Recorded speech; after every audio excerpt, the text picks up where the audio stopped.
চলমান তাপপ্রবাহ আরও দুদিন থাকবে বলে জানিয়েছে আবহাওয়া অফিস। ৬ মে থেকে সারা দেশে বৃষ্টিপাত হতে পারে বলে জানিয়েছেন আবহাওয়াবিদ AKM নাজমুল হক।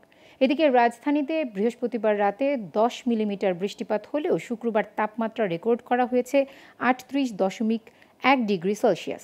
বিস্তারিত জানাচ্ছেন আলাউদ্দিন আল আজাদ। শুধু রাজধানী নয়, সারা দেশে বইছে তাপপ্রবাহ। বাতাসে আর্দ্রতা বেড়ে যাওয়ায় গরমে জনজীবনে বিরাজ করছে অস্বস্তি। যদিও আবহাওয়া অফিস বলছে গরমের তীব্রতা এপ্রিলের মতো থাকবে না চলতি মাসে।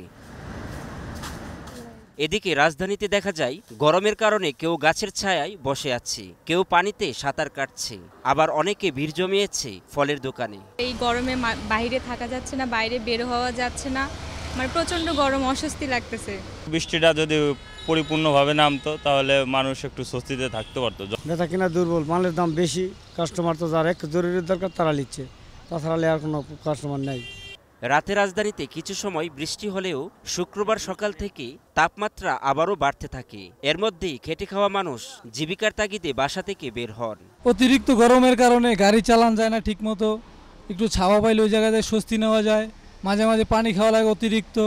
মানুষ গরমে কম বেড়ায়, ইনকাম আর কি কম, বারবার পানির পিপাসা লাগে, একটা খ্যাপ মালে মগন রোদে হাঁপায়া যায়, পরে মগন দম নিতে হয়, রেস্ট নিতে হয়। আমাদের রাজধানীতে কিন্তু গাছপালা একেবারেই সংকট, যে কারণে যারা বাইকার বলেন বা দিনমজুরি বলেন বা রিক্সা চালক বলেন, যাদেরকেই বলেন তাদের কিন্তু হাঁসফাঁস অবস্থা।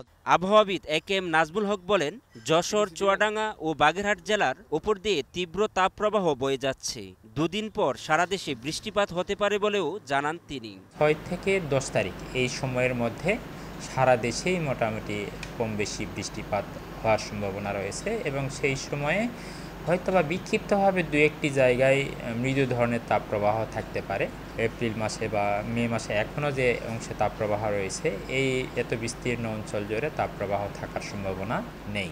আলাউদ্দিন আল আজাদ, গ্লোবাল টেলিভিশন, ঢাকা।